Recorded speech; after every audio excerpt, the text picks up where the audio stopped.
Well, good afternoon and welcome to a very special edition of At Face Value. My name is Wes and I have a very special guest with me, star of stage and screen, entertainer extraordinaire, Helen Zerefos. How are you, Helen? Hello, Wes. It's a great pleasure to be being with you. Thank you very much for coming and talking to us this afternoon. My pleasure. It's actually our pleasure to have you to have a bit of a chat with us. What I'd like to start with is just asking you very briefly if you could tell us about your start in the industry.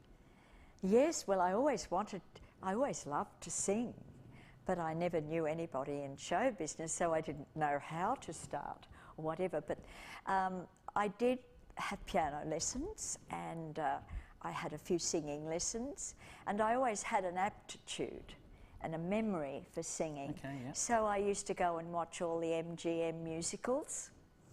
And at that time, they were the big thing. In the theatre, usually into the theatre? Well, no, the movies. Yeah, that's okay. Yes, in the pictures. Yeah.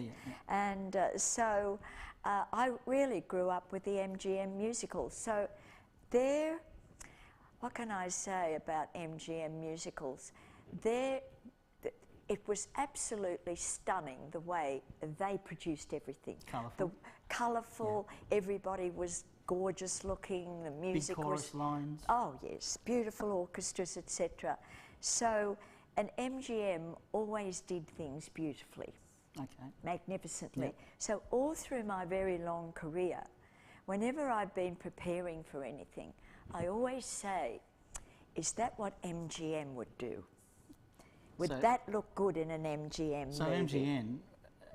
Metro-Goldwyn-Mayer. Yeah, they actually had a very big impact on you. Very big impact on me. Okay. That's right. Sorry, go on. And at the time, my parents were always working. We always had shops, so I never really went to the theatre. So you grew up as a young lady in the Shire? No, I was born in Scone. Okay. Scone, New South Wales, and as a child we left Scone. When I was a child, we went to Glen Innes and Moree. Yep, no, Scone, Glen Innes. I know those areas very well, actually. Yeah. And then I can remember my mother saying to my father one day, Paul, I'm sick and tired of the country. If it's not a fire, it's a flood or it's a drought. Yeah. We've got to go to the city. Okay, and that's when you moved down to... We moved to Sydney, but we moved to the eastern suburbs. We moved to Bondi Beach. Yep. And we were 6 years at Bondi Beach. Okay. My father had a store opposite the beach, and we had residents above it. And my view was the whole beach. Oh, that's lovely. Every view from our window was Bondi Beach. Well, that would have been lovely. It was very beautiful, but my beautiful father was a wonderful man, but a mad gambler. Okay. So he lost Bondi Beach. Okay. In one hand? Well, might have been two or three. Okay. But after 6 years at Bondi Beach, we moved to St George area. Yeah. And then we moved to the Shire. Yeah, okay. And that's where you... And that's where I've spent most of my life. Most of your life, yeah. We moved to the Sutherland Shire in 1956. Don't give anything away. Well, it was 1956. Too many people know, I can't fib. Okay. Now, I'd just like to... I don't know if I'm saying this correctly, but I'm sure you'll tell me the right pronunciation. Coloratura soprano? Yes, okay. Was correct. That, yes. Would you tell me a little bit about the meaning of that? Oh, that is your voice? That's my voice. Yeah. Within the classical musical field, you've got a soprano, which is the higher range voice, and then a coloratura soprano is one of those sopranos that goes even higher and does a lot of runs at the top. That's a coloratura. And I've got to say, I've seen Helen perform live, and she does do that quite regularly. Right. What, perform live? No, as a coloratura? when you go to when you hit the high notes. High notes, yes. You gotta hit a high note. Okay, so we've been in the industry for a long time. Would you like I've been in the industry. I've been a professional for 52 years. Yeah, and you were involved in a lot of television, live, like the gala entertainment shows. Well, that we don't have so much of anymore. No, we don't. At the time, television was relatively new because it started in 1956, and in late 1960, because I didn't know anybody in show business, and how would I get going up? And my parents didn't think a life on the wicked stage was what I should do. Yeah, you were saying before the interview started that they Yes. weren't exactly supportive of at the start of your career. Well, they really didn't like it that much. They loved the fact that I could do things, but they didn't really like me having those aspirations. So they want more of a professional life for you, or like, Well, I was sort of good at school. Yes. And I did come dux of my school, and so there was Congratulations. architecture, and there was medicine, and but music took me. You had a love for it?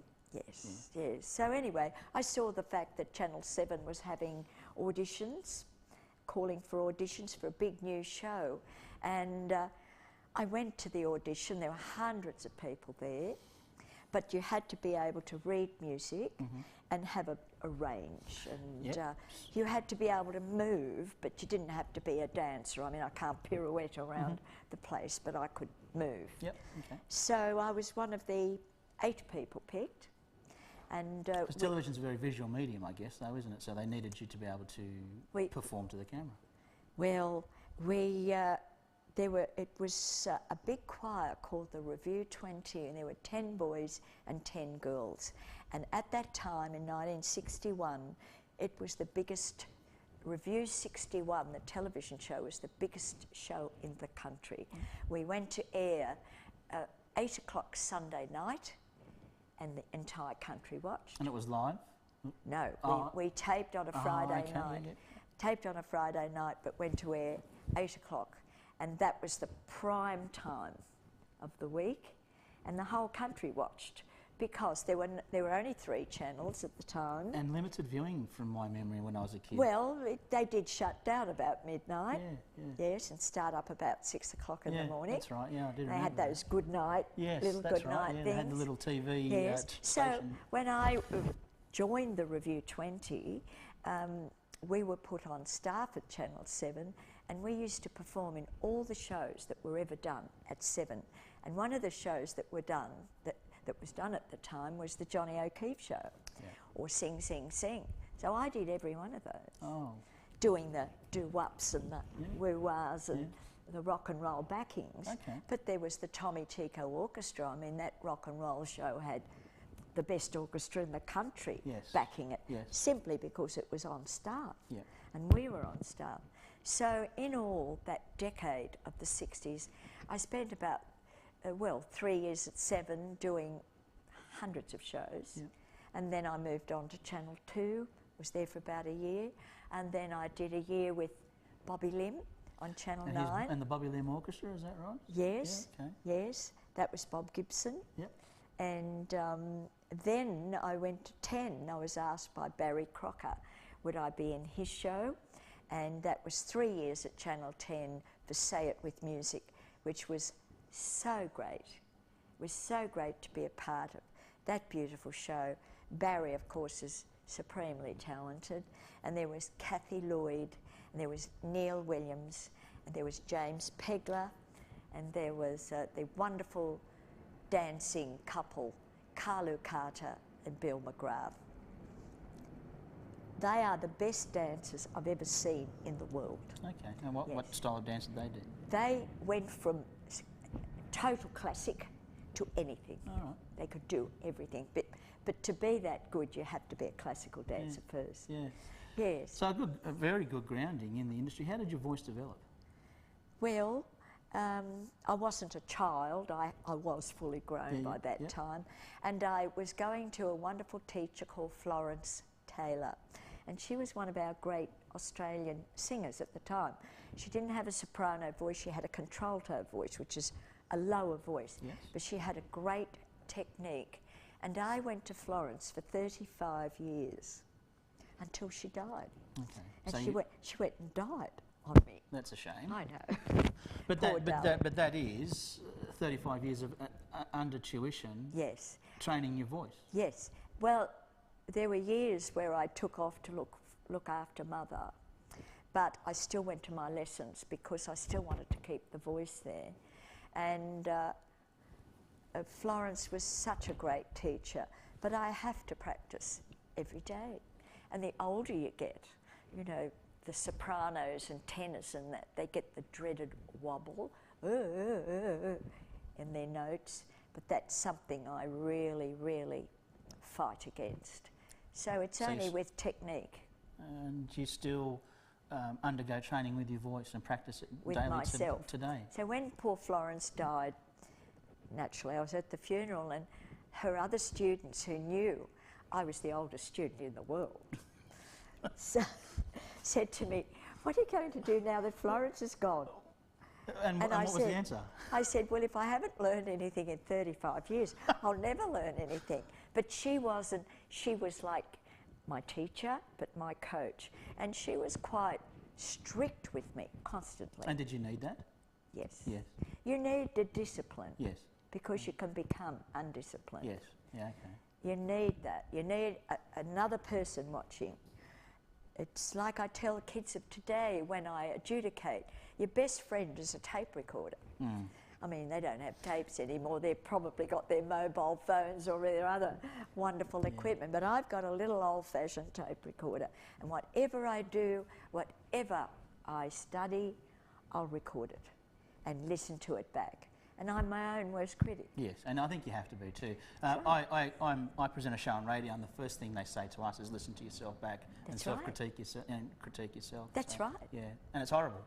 Exactly. It's horrible listening to yourself. You never really get used to it. Exactly. Yeah. And here am I, 110 years old. No, we don't believe that for a second, Helen. I've been doing it for so long, but it frightens me sometimes. And my beautiful teacher used to say, "You're slurping again." You know, you'd slide up to a note, "You're slurping again." And you may have noticed I moved my hands. Yes.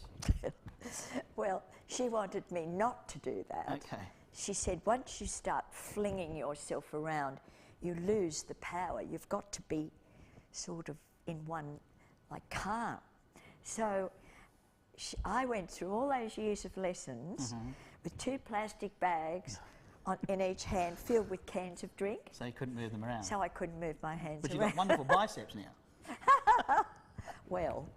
So tell me about some of your favourite people you shared the stage with. Oh, there's been so many.